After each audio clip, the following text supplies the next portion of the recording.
Good morning or good afternoon or good evening or good night, whatever it is you're doing right now. Coach Gene Clemens, a Giant Issue episode 6. Last week, I came to you all and I gave you my top 10 offensive players for the 2022 season. Today, I'm going to give you my top 10 defensive players for the 2022 season.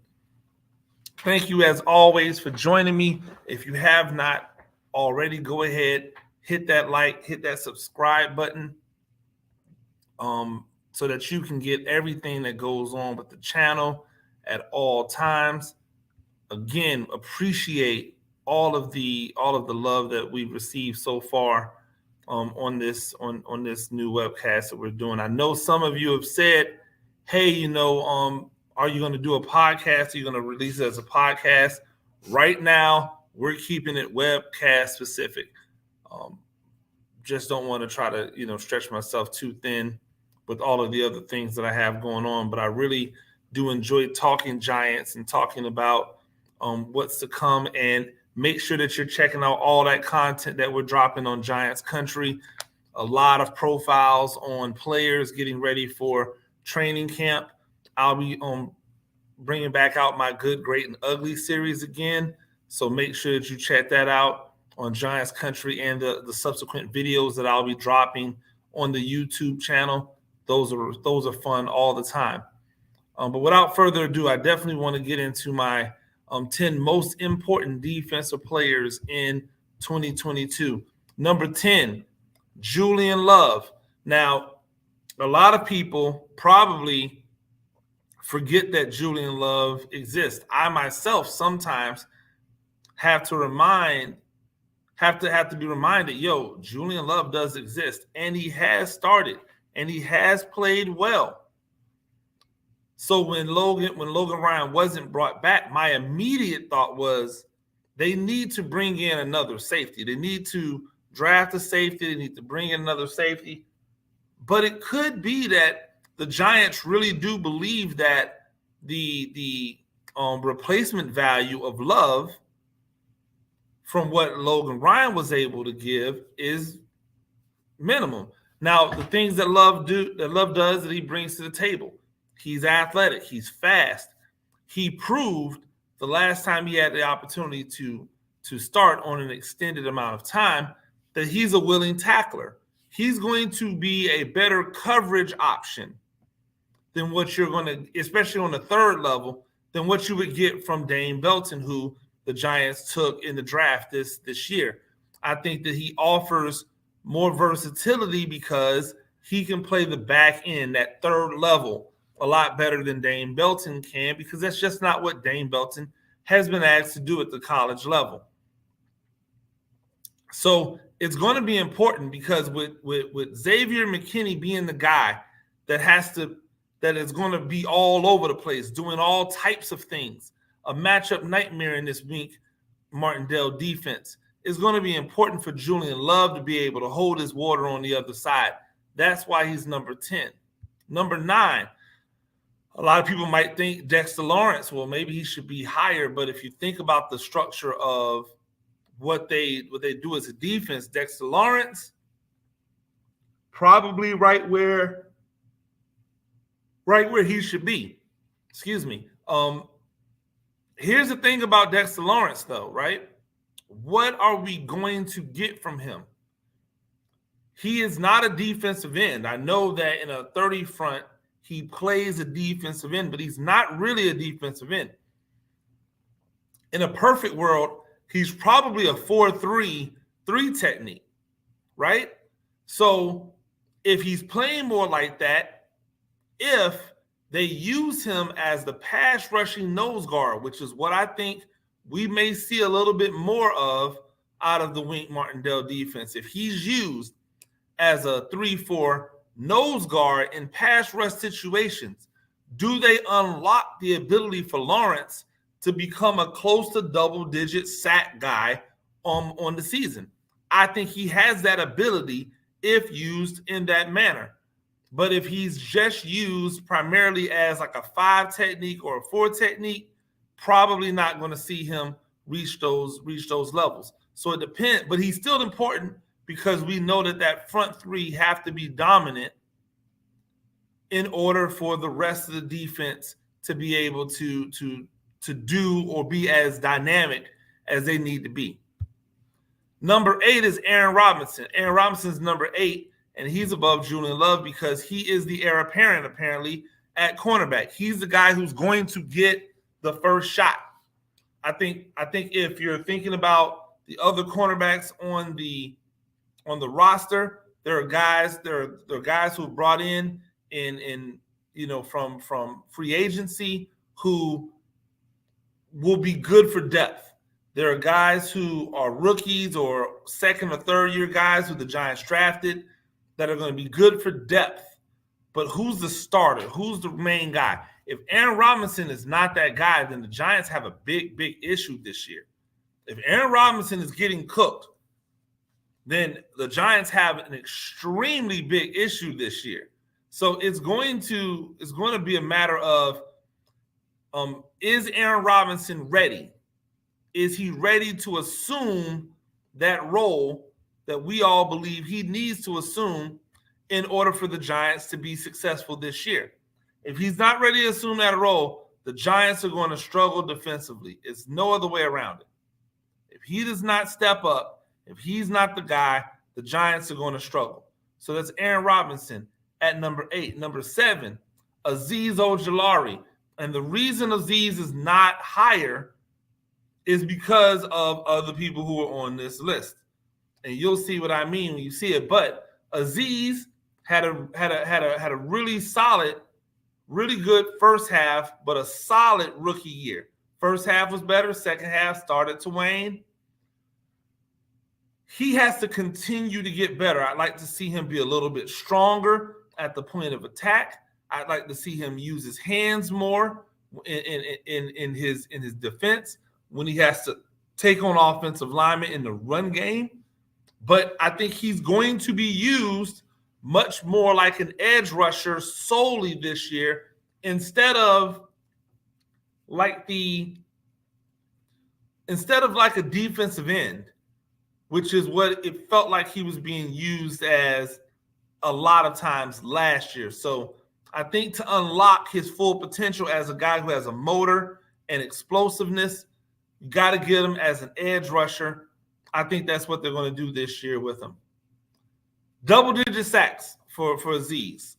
If he's at 10, I won't even say double-digit. If he's anywhere between 9 and 12 sacks this year, I think that's a really successful season for him.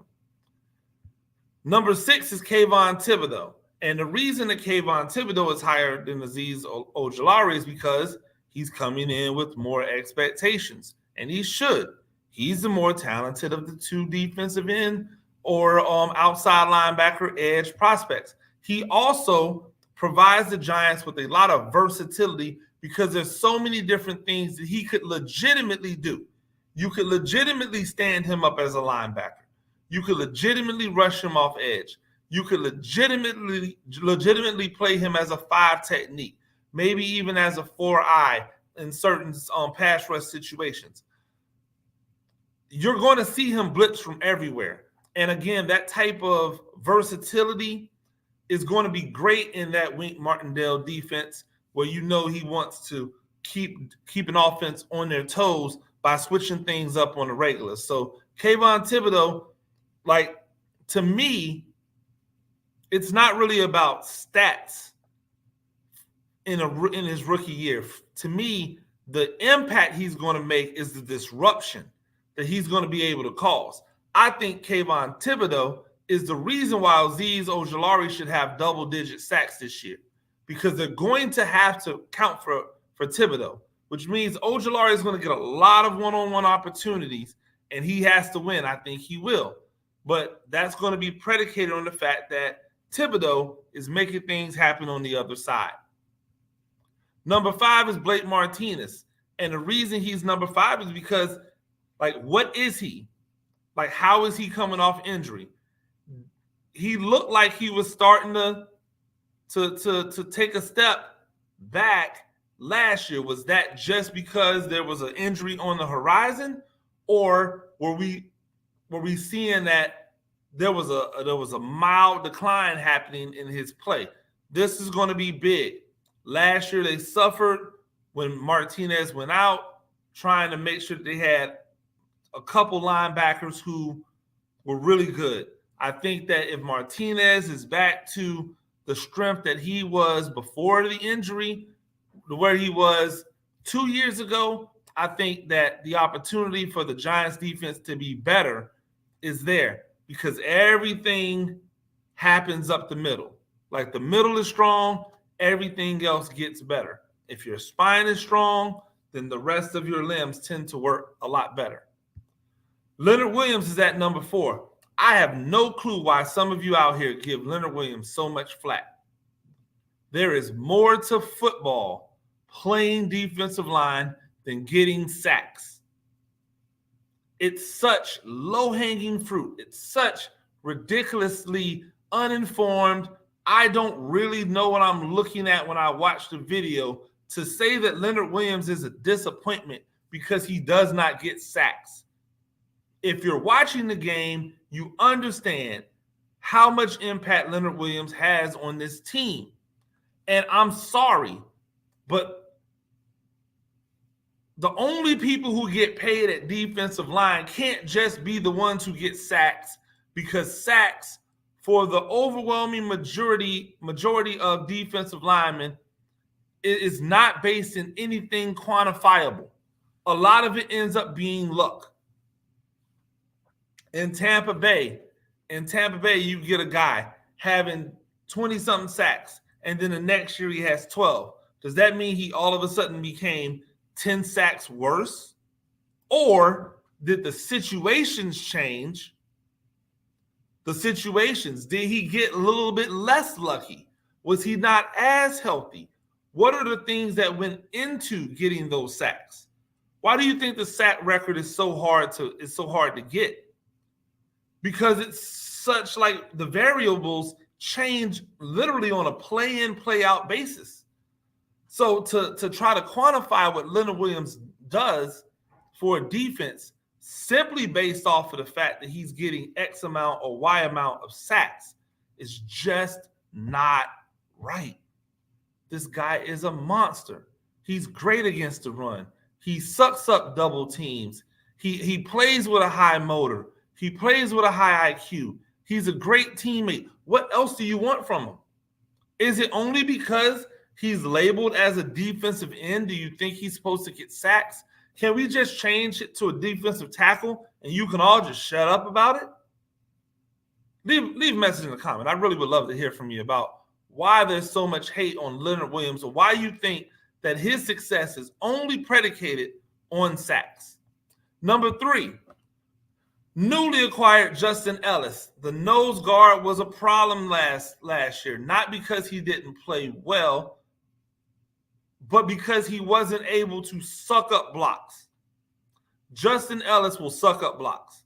Justin Ellis knows exactly how he's supposed to perform in this type of defense because he's done it. He's done it for multiple years. He still has a lot in the tank.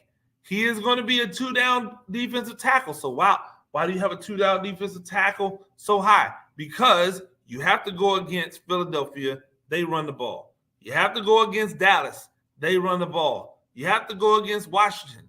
They're going to run the ball. All of them have quarterbacks who can run. All of them have multiple running backs who can run. So you have to be ready to stop the run in the NFC East. If you cannot, you are going to get murdered. Because if you can't stop the run, then you're not going to be able to stop the pass because the play action is going to be that much more lethal. Justin Ellis gives them the opportunity to be stout on first and second down. And then after that, get a speed guy in there and let's rush the passer. Number 2 is Xavier McKinney.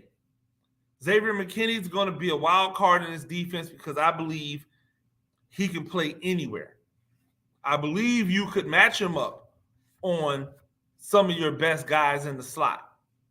I believe he can be that one high, that I believe he could be a Troy Polamalu type where you let him roam around, Marlon Humphreys. Like, there are so many different things that I believe he can do that the defensive coaching staff are just sitting around coming up with various things that they want him to do. Ooh, what if we made him this? What if we put him like this? What if we let him do that? I'm really interested in seeing how they're going to employ McKinney this year. He's a fantastic player. He's an intelligent player. He's an instinctual player. He has the athleticism. Now I want to see it all play out on the field. But number one has to be Adoree Jackson, right? It has to be. When you get rid of the number one cornerback, a guy who was a Pro Bowler, you don't draft any cornerbacks high, and the cornerback you do draft, everybody is saying is probably more suited for the slot. When you don't bring in any free agent cornerbacks to be able that are legitimate starters, have a longevity to be that number one, you're saying we believe Adoree Jackson is our number one cornerback. Well, guess what, Adoree? You have to prove it. You got to stay on the field. You got to be able to cover up the best wide receiver on the other side. You can't do this thing where I'm only going to play one side. And I'm not saying that I'm not attributing any of this to Adoree and saying that's what he did. I'm saying that those options are gone when you have to be the guy. When you have to be the guy, you got to go wherever. You got to do wherever. Do whatever. Man to man is the game. And if he can't be the lockdown guy playing man to man for this Giants defense, then the coverage is going to suffer because of it. So he is going to make a huge difference in whether or not they're going to be able to do some of the things that they want to do in this defense. If he can cover, if he can be that legitimate lockdown guy, sky's the limit. If he can't, now we've got to disguise. Now we've got to protect. We've got to protect the back end instead of using it as a weapon. And that's why Adoree Jackson's number one. So again, just to review, Julian Love at 10, Dexter Lawrence 9, Aaron Robinson at 8, Azeez Jarriel at 7, Kayvon Thibodeaux at 6, Blake Martinez at 5, excuse me, Leonard Williams at 4, Justin Ellis at 3, Xavier McKinney at 2, and Adoree Jackson at 1.